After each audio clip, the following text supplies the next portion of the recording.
Winter is coming, and while the garden is slowing down and things are starting to die off, it's also a good time to get started on sowing plants to grow throughout the entire winter. Welcome back to the Frog Pond Veg Patch. I'm Kelly, and today I'm going to be walking you through how we do winter gardening in our zone 6A. I'm also going to take you through everything we're planting this year, and I'll show you how I'm going to get some of that started. I'll show you how I'm setting up the tents for overwinter, and I'll also talk about a few of the problems that might happen with winter gardening. The three things to keep in mind with winter gardening is the day length, the temperature, and the types of plants that you'll be starting. When it comes to day length, plants need a minimum of 10 hours a day to grow. So the first thing you need to know is when is your last 10-hour day of the year and when is your first 10-hour day of the next year. And we're going to be putting a link down in the description that'll help you figure that out. For us here, our 10-hour days stop around November 4th and they start up again around February 2nd. That time in the middle is when the plants are going to be dormant. The goal of starting the things early now is to get the plants growing so they're at a size that we can use over winter by November 4th. Here in Zone 6A, I started planting for winter gardening about a month ago. That would have been about the middle of August. I started things like spinach and arugula to get them a head start when going into the garden. I'm also starting a lot of things from seed today. It's the middle of September, and I'm going to be able to continue planting up till that last 10-hour day. And here I'm going to consider that around Halloween. Usually the ground is too hard at that point to get anything else into the ground. The second thing to keep in mind is temperature. Now again, we're here in Zone 6A, and I would say that most winters we're around a Zone 6. Some it's more like a Zone 5, other winters it's more of a Zone 7. In those sorts of conditions, we can't grow things out in the open in the garden, but we can grow things under protection. There are a couple different options. You can use a cold frame, a greenhouse, or what we're going to use here, which is a low tunnel. And I'll show you how we're going to set those up. It is way too early to set those up here, so I'm going to be doing a second video on that, so make sure you click subscribe so you know when that comes up. We're going to be growing things under 2 layers of protection. The outer layer will get us about 1 zone warmer in temperature underneath the plastic.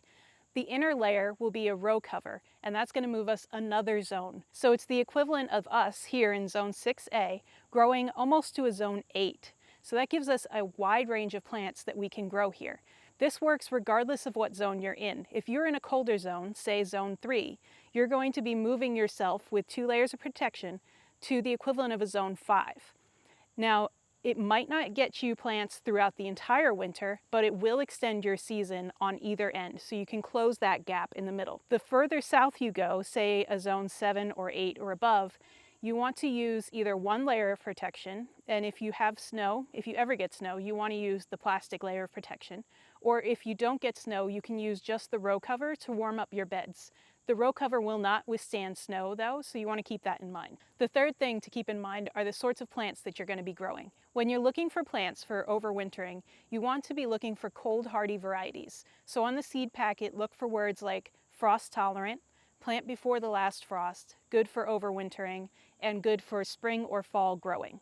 The other thing to look for on the seed packet is the days to maturity.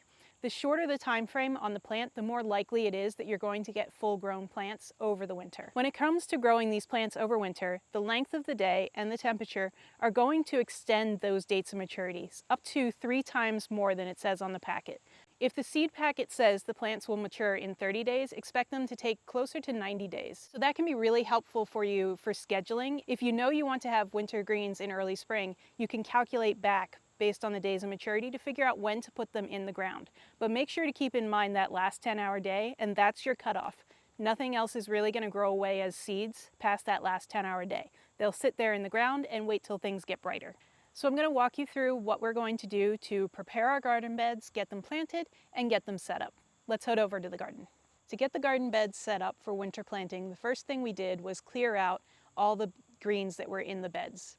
Next, we put down some biotone starter fertilizer and then a thin layer of compost, about less than an inch of compost, and mix that into the beds.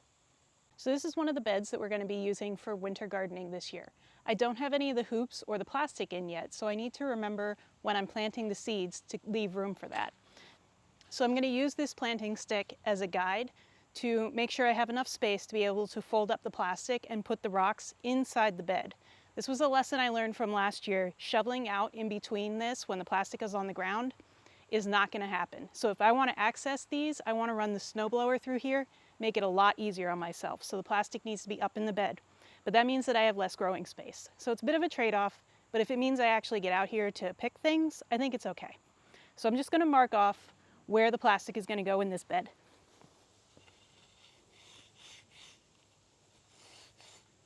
Okay.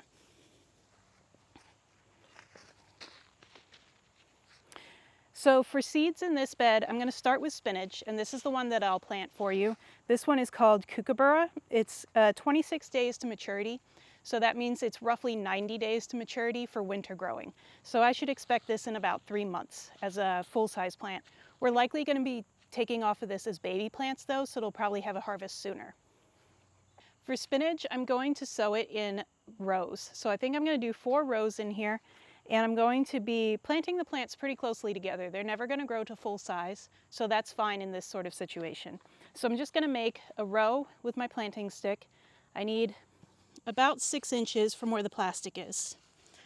And you want to go down, for spinach, I think it's about 1/2 inch deep. So this is about 1/2 inch deep here. And I have to pay attention, of course, too, to what I can reach. So that's the extent that I can reach.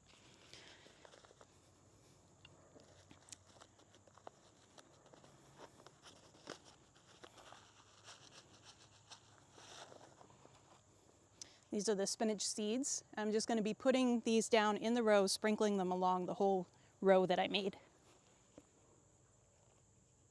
I'm not worrying too much about spacing with these, or the fact that some are dropping. One of the benefits of winter growing is there aren't a lot of weeds that are going to compete with these. So it's fine that they're a little close together. They're not going to have other things competing with them. To top this row off, I'm going to put on a layer of seed starter mix. This is mainly for me, so I know what are seeds and what are weeds when things are coming up over the next couple weeks.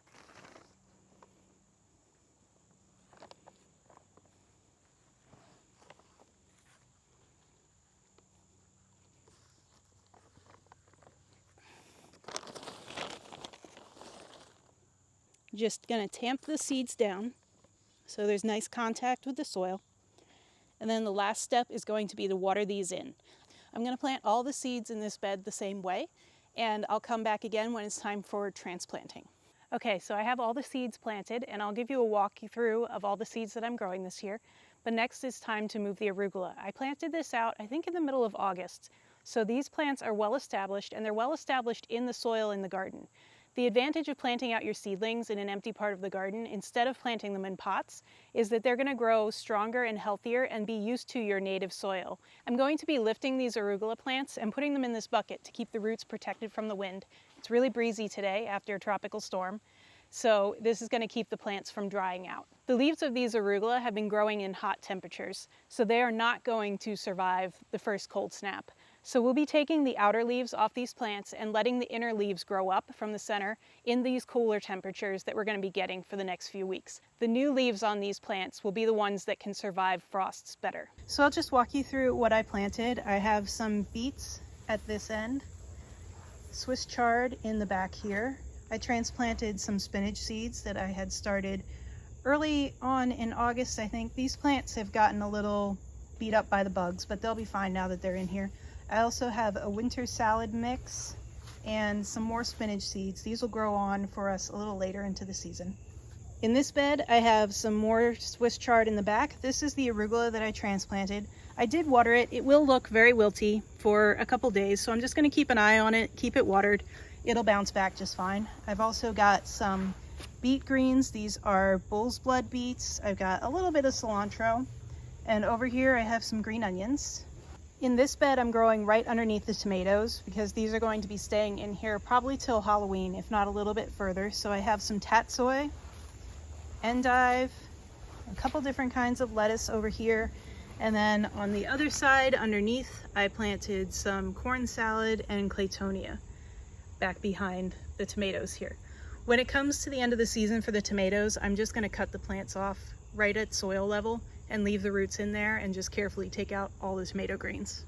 When it comes to potential problems from winter growing, there are very few issues to deal with. There are no diseases, the weed pressure is almost nothing, and insect pressure is also almost nothing.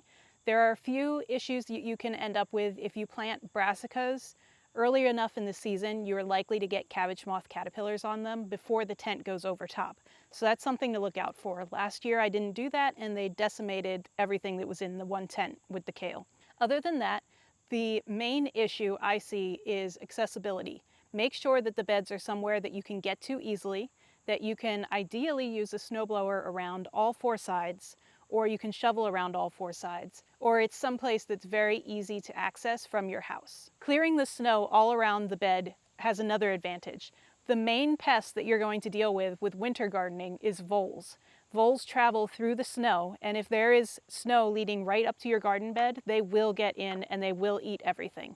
Once they've gotten into the beds, the only way to deal with that is to trap them. So it's better to clear all the snow from around the bed so they're not tempted, even on the sides that you won't be opening, and that will keep them hopefully outside the bed. It also helps to be doing winter gardening in a raised bed. They're less likely to get into that. That doesn't mean they won't get in, but they're less likely to get in. To cover the raised beds, we're going to be building mini greenhouses. I'm going to be using this. This is 1/2 inch metal electrical conduit.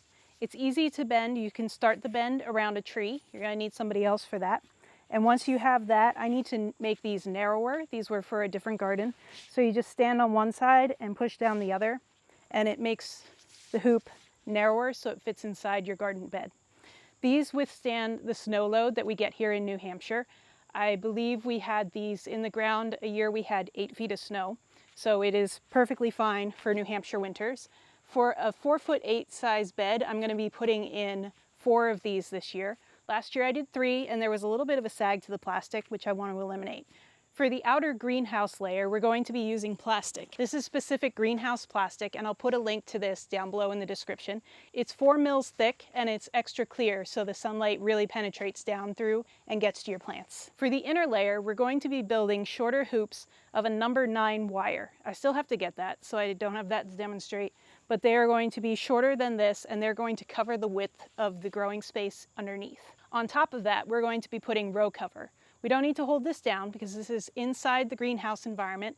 We're going to be tracking the temperature inside these small greenhouses because on sunny, bright, warm days, the temperature can get too hot for the plants to grow. We've had temperatures close to 100 degrees inside these greenhouses before. So on days like that, we're going to be opening up the greenhouse and taking off this row cover layer and keeping an eye on the temperature. As long as it's below 90 degrees, it's fine for the plants to grow.